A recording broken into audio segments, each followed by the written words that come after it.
महाराष्ट्र विधान परिषद निवडणुकीसाठी अर्ज भरण्याचा शेवटचा दिवस आहे। या पार्श्वभूमीवर राजकीय वर्तुळात एक मोठी बातमी समोर आली आहे। भाजपने जाहीर केलेल्या 11 उमेदवारांच्या यादीत नागपूरचे प्रसिद्ध उद्योगपती आणि भाजपचे सहकोषाध्यक्ष अरुण लखानी यांचा समावेश आहे। भाजपने अरुण लखानी यांना चंद्रपूर, वर्धा, गडचिरोली या मतदारसंघातून उमेदवारी दिली आहे। अरुण लखानी हे राष्ट्रवादी काँग्रेस, शरद पवार पक्षाच्या नेत्या खासदार सुप्रिया सुळे यांचे व्याही असून मुलगी रेवती सुळे यांचे होणारे सासरे आहेत। त्यामुळे या उमेदवारीची राज्यभर जोरदार चर्चा सुरू आहे।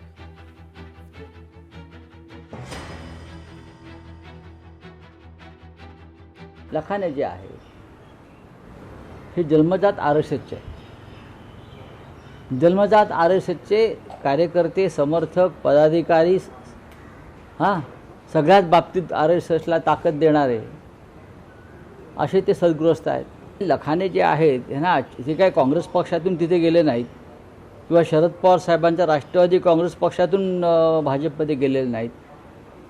विदर्भात आरएसएसचे जे मूळ पुरुष आहेत किंवा पुराणा पुरुष आहेत, त्या पुराणा पुरुषांच्या यादीमध्ये लखानींचं नाव आहे। नाही, त्या पवाराचा काय संबंध आला? म्हणजे पवारांनी उमेदवारी घोषित केली काय? कमाल आहे तुमची। हा प्रश्न भाजपने विचारा ना, तुम्ही पवारांना विचारून उमेदवारी दिली का?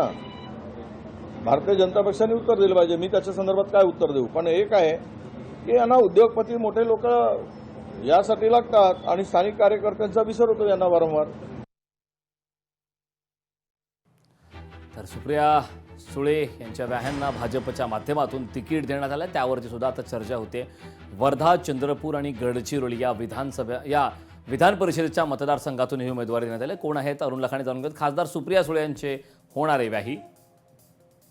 लखानी हे नागपुरातील विश्वराज इन्फ्रास्ट्रक्चर लिमिटेडचे अध्यक्ष।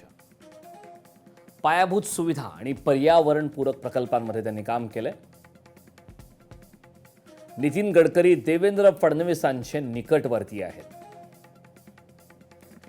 महाराष्ट्र बॅडमिंटन असोसिएशनचे अध्यक्ष आहेत। तर अरुण लखानी हे कोण आहेत त्याची माहिती सुद्धा आपण ग्राफिक्सच्या माध्यमातून पाहिलेली आहे। लोकशाही मराठी ऐका, पहा, जागरूक रहा।